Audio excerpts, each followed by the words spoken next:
Okay, so welcome to TXP. I am Chris Warren. I'm a meditation teacher. I'm Dan Keneally and I'm a meditation teacher. Okay, habits.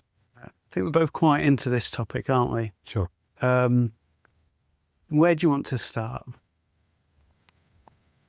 Advice on habits. What does habits mean to you? The importance of habits when you think about a meditation practice? So I almost feel like I am a collection of my habits. What you do for work, what you do, what you eat. We are kind of our habits. So they're really important. Yeah. And I kind of see the body and mind as like a database of habits. And karma, perhaps, and patterns, thought patterns, loops. Apparently we have 90% of the same thoughts from yesterday.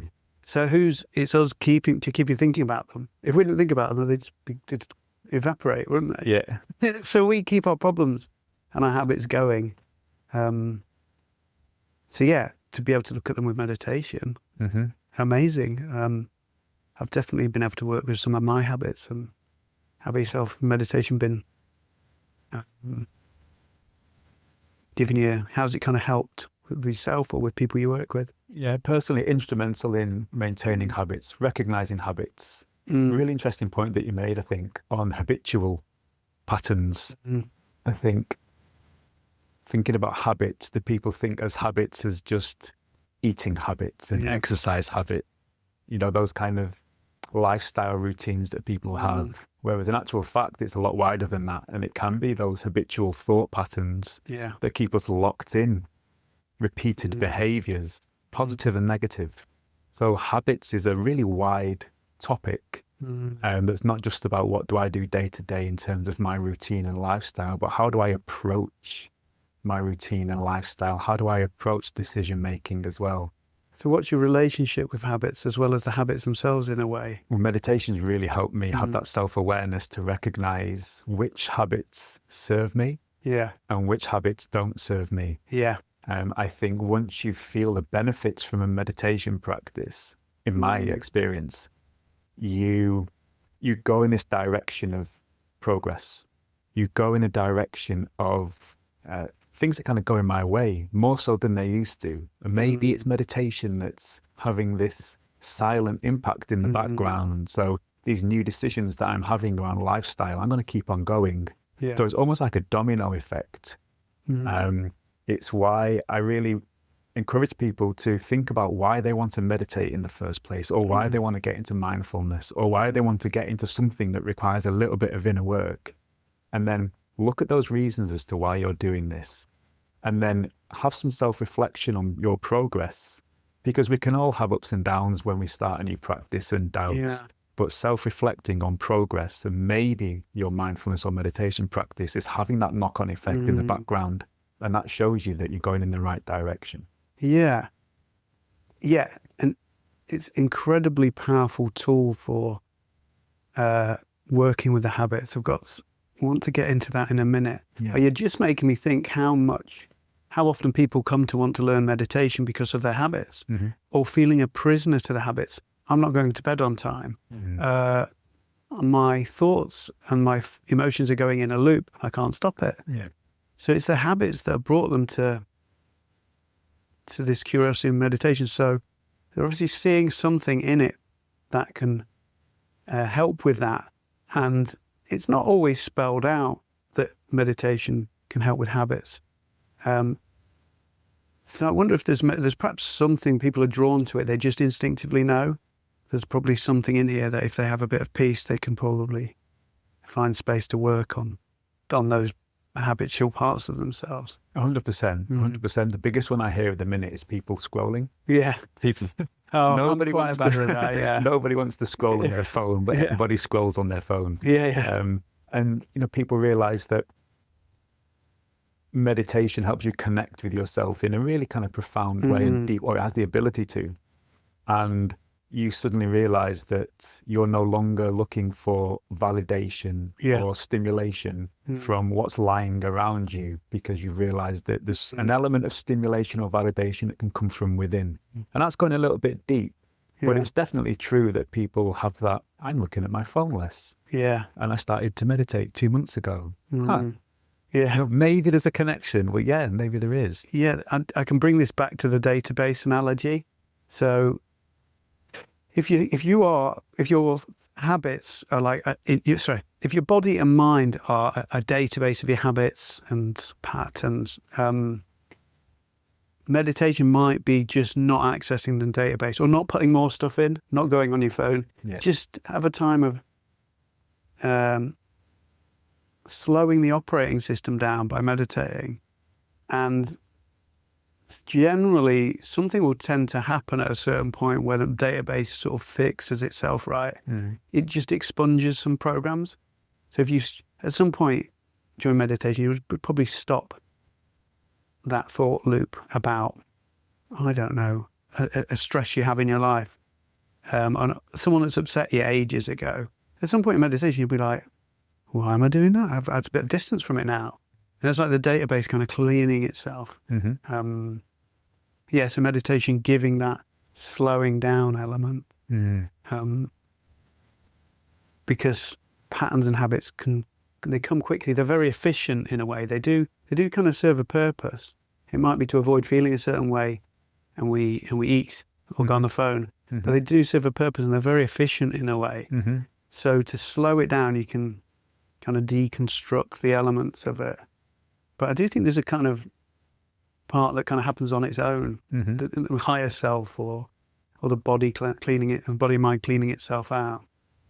Definitely. Yeah. You know, if you give your body the opportunity to rest in a really profound way, in the way that meditation can offer, then your body will want to heal itself. Yeah. Your body will want to purify and de-stress you. And, you know, we can go into a really beautiful state in meditation, even if our mind is active. Yeah. You know, we both know that thoughts are very much part of the process of many, many, many meditations. And the body is just unwinding stress and habits. You know, we have these habits that are within us that are kind of almost physically imprinted in us. Yeah. It's the whole ethos of samskara. Physically imprinted. It means impressions. And if they're negative impressions, or they're stress related or emotional related, or, you know, some form of memory that we have, and we've just been ingrained and repeating these habits again and again and again, meditation can just unwind those stresses and tensions, and it releases from the body. And we have a new way of thinking, well, I can stop thinking about this maybe, or it's got less of a grip on me. And this is an opportunity now that I've realized I can go down this route instead and carve out a new, more positive impression. So it's hugely beneficial. Yeah, it's been something I've been fascinated about for myself. Once I sort of started to make contact with peace or not doing these habits, it sort of became like a meta thing. I was like, oh, this is about me. And it's not just about my habits and changing them in my life. There's actually something about how I operate and how my mind operates that I just want to know more about.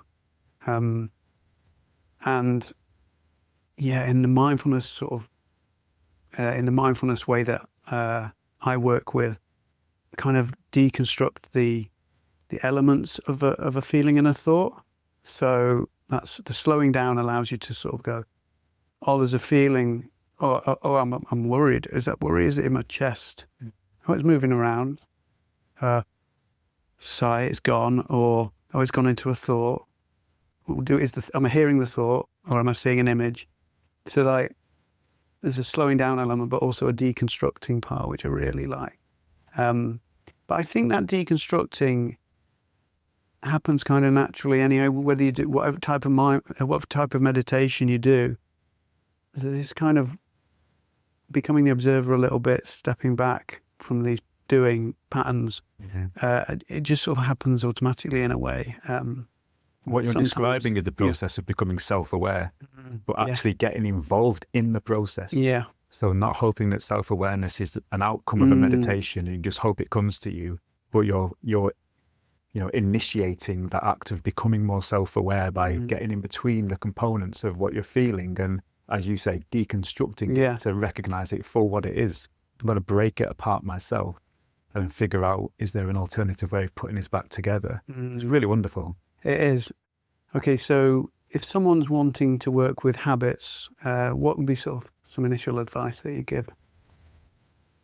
What I find really helps and what people receive well in terms of advice is if you're wanting to build meditation or mindfulness or any kind of habit that you see as something that's going to have a positive impact on your life, willpower alone will not create a habit. We're really fragile. We've all tried purely trying to do something on willpower and we're weak. Or we give in. Or we have those days where I just can't be bothered to do it or something comes up.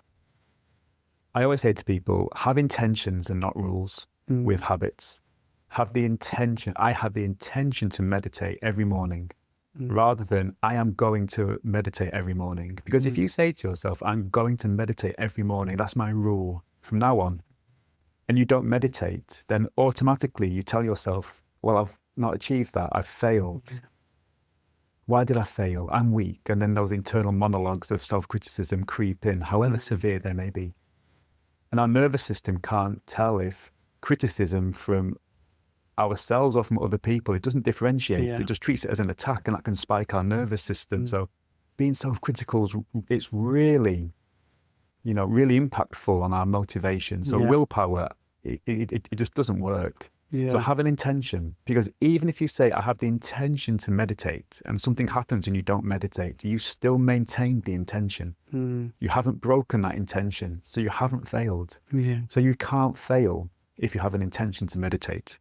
So it's just a little bit of a softer way of approaching the new habit by being kinder to ourselves if that doesn't happen. Because missing a meditation doesn't break a habit.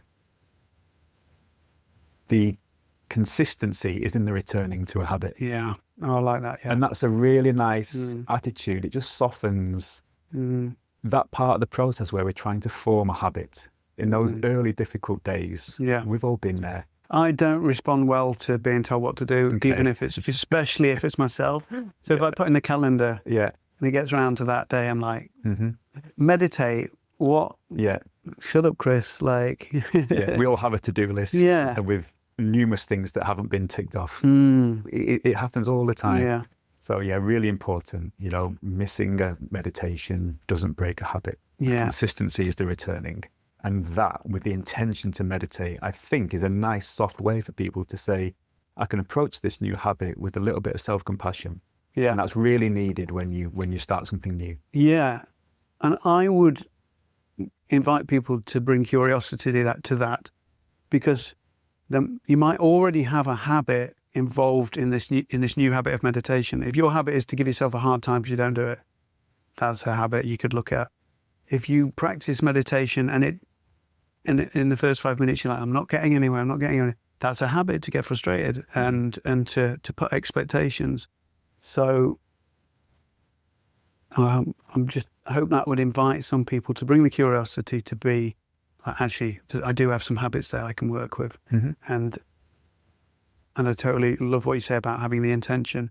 The more I get into my meditation journey, the less effort I need to make things happen.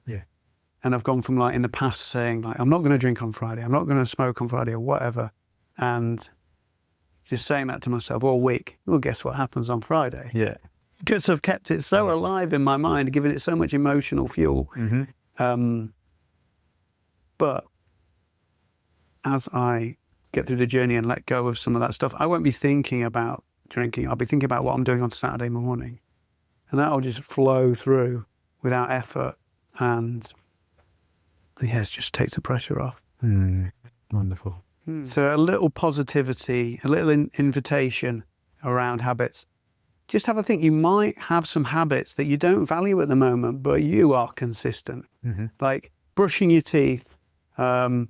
Maybe you stop and have your lunch and have a space to yourself, or you go for a walk around lunchtime, or you get out of the house by a certain time, or you always check in with friends or family. And you've probably done this through your stressy times.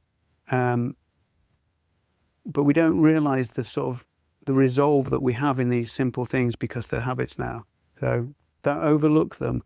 when you're thinking about habits. Realize that you do have habits, and you can put in new ones or work with negative ones. Yeah. Great. Okay.